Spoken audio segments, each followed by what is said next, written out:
Oh, hello, crazy running people on the internet. I am back, and this is a shoe video. Like what? I don't do shoe videos. I don't understand any of the fancy names of upper midsole, whatever foam stuff. No idea, okay? This is not that kind of video. All I understand is that there are some shoes that I really love running in, and they don't cost absolute fortune. And then there are some shoes I don't enjoy running in as much, or I enjoy running in, but they cost absolute fortune. Okay, now this is getting complicated. Anyway, what I'm trying to say, this will not be your typical shoe review video. If you've seen my last video about Wendover Woods 50, you know I am looking for a great shoe for Arc of Attrition 50 miler. And a few people suggested to me Salomon Ultra Glide 3. So I was like, okay, that is the shoe I'm going to try. However, there is the Salomon Ultra Glide 3 and the S-Lab version that is much more expensive. And I'm like, what's the difference? Which one do I choose? What do I do? Well, lucky me, Black Friday is on. And I just got delivery. Thank you, Centurion Running Store. You had the best deal on the internet. And I got both pairs for absolutely incredible price with extra 10% discount using code FitFirst10. I don't know, FitFirst10. Anyway, from the podcast, I'll put the code here. Here, that's the code. Thank you, Ed. Saved me money. So let's open this bad boy.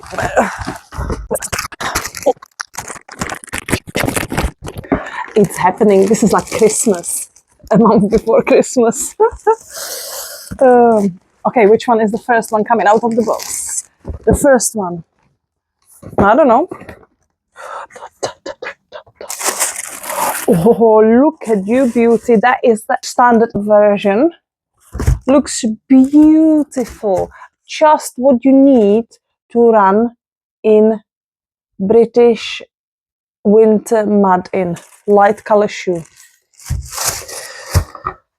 And now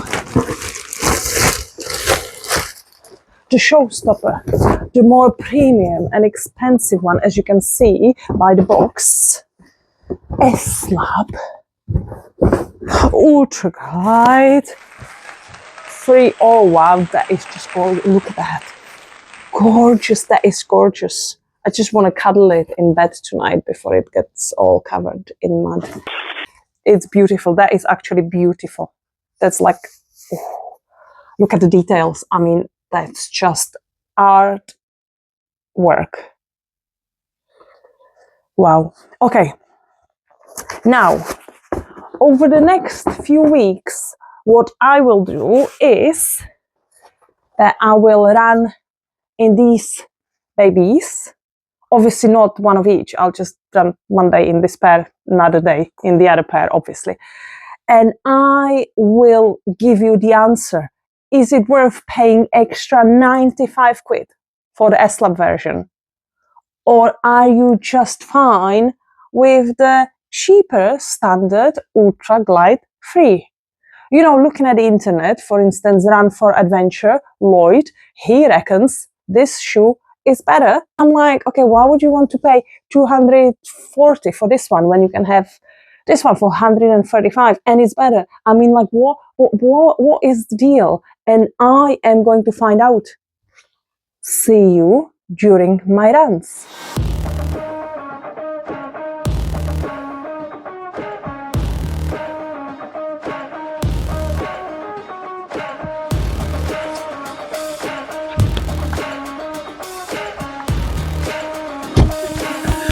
So, we are in a car park. No, Maidenhead Park Run.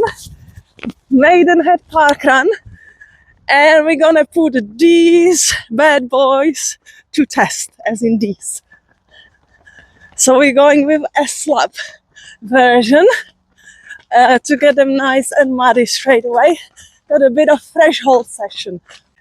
The shoe is not obvious choice for a threshold session, But let's just put them to a test. Let's go.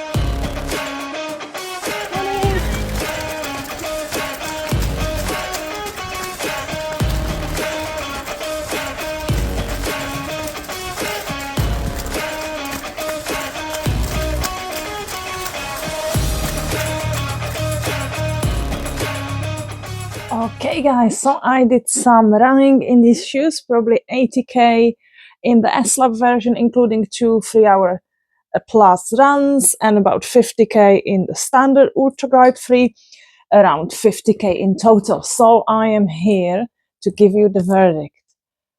And I only wish it was that simple, because it is not. Which shoe do I prefer? Is it worth paying extra for this one? I wish I could give you the answer. If I was going to race 50k tomorrow and I would have to pick one, I would definitely go with the S-Lab version. If I was going to race 100 mile tomorrow, I would definitely be carb loading right now, but I would pick this one. Now, let me explain. This shoe, the S-Lab version, faster. It is faster. Absolutely love running in it. However, it gives me discomfort in some areas of my feet. So I would be very hesitant to take it on anything longer over, 50k. Now, I will talk you through the differences between them two, and then you can decide which one is better for you. Okay, I made notes. I got notes. So let's start with weight. Okay, let's be honest, both of them are fairly heavy. Yeah, so I am UK size 8, and the normal Ultra Glide 3, 281 grams. The S-Lab version, unexpectedly 10 grams heavier, 291. Okay, so when you start wearing them, if you don't wear currently heavy shoes, you will notice the weight, and you'll be like, okay, this is heavy. But then kind of you get used to it, and it's actually not that much bother, to be honest. So I'm fine with that. Now let's talk about all other elements of the shoe. And this is not a shoe review yet. I'm not going to be naming the foams and stuff like that. Let's start with the grip. The outsole, I would say it's pretty much identical. Okay, this is shiny because I just washed them, but identical. Really good grip, both of them. Good on all sorts of surfaces and terrains. Surprisingly, given the high stack of those shoes, they are surprisingly nimble. Like going over tree roots and stuff, no issues. I was kind of worried that they're going to be a bit like clumsy, but they are not. Now let's move on to the midsole. The S-Lab version, that's why the extra weight and that's why the extra money. It's got some dual whatever foam. No, I'm not saying foam names because this is not a bloody shoe review. This midsole, I'm telling you, is better and is faster. If you just sort of jog around, you wouldn't notice the difference, right? But as soon as you pick up the pace, the magic starts happening. This shoe is surprisingly fast. So for ultras, like don't run 5k time trials in those like I did, just for fun. Yeah, you're not going to be getting 5k PBs, but this shoe is fast, and that's obviously what you expect from an S-Lab shoe. That's why I kind of prefer this one, because it's just so much fun to run in. The shoe takes you places, the shoe wants to go. You can really feel the foam energy return, a bit bouncy as well, right? Whereas this one is kind of like a steady ride, not as fast, but still fairly comfortable, feels a little bit firmer also. But yeah, both of them comfortable. This one definitely faster. So look, if you are like the back of the pack kind of runner and you are not bothered about saving 2 seconds per K on your 50 miler, this is the shoe for you. That's the shoe for you. But if you are trying to get onto the podium and you want to really maximize your efficiency and just feel the bounce and feel the speed, this might be the shoe for you. Now, another difference I noticed is, as usual, the S-Lab version is narrower.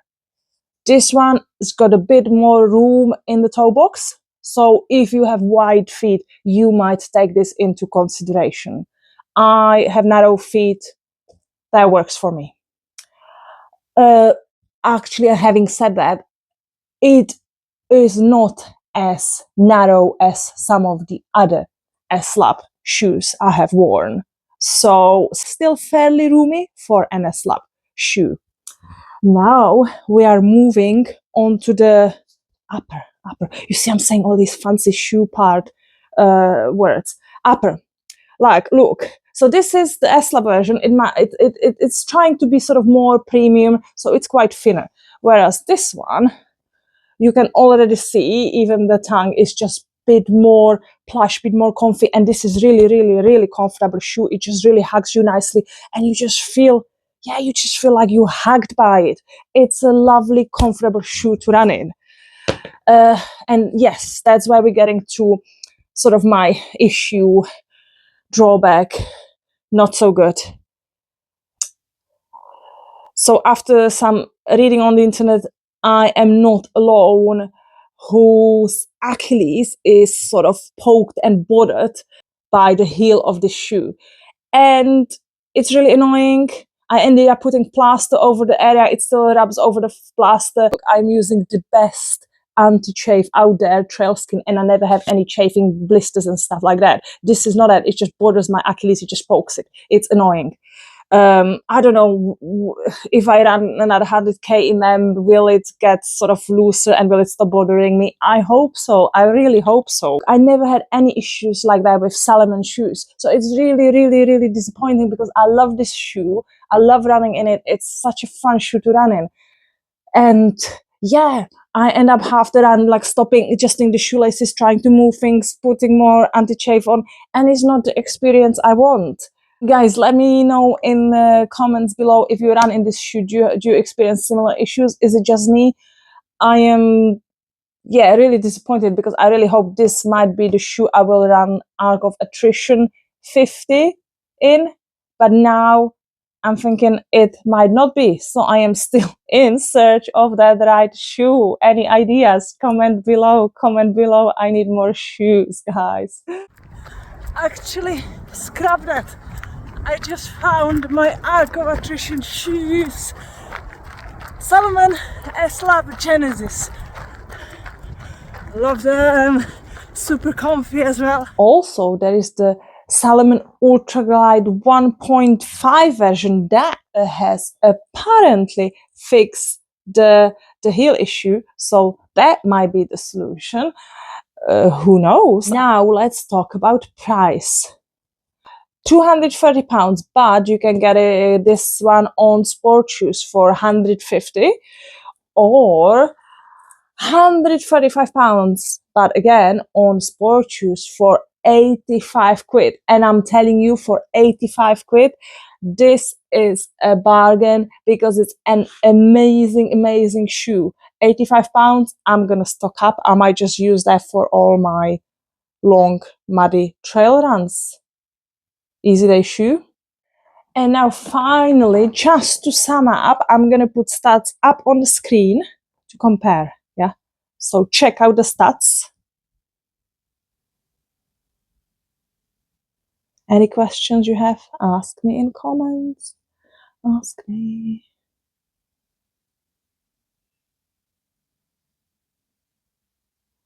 So those are the stats. So as I said, can I give you a simple verdict? Which one is better? Unfortunately, I cannot, and I am sorry because that was the aim of my video. But having said that, I hope I've given you enough information to make up your mind and pick the best shoe for you. Any ideas, thoughts, comments, please let me know below. If you're training for Arc of Attrition like me or any other winter race, whether ultra or not, good luck and thanks for watching. Most importantly, keep running your dreams. Bye.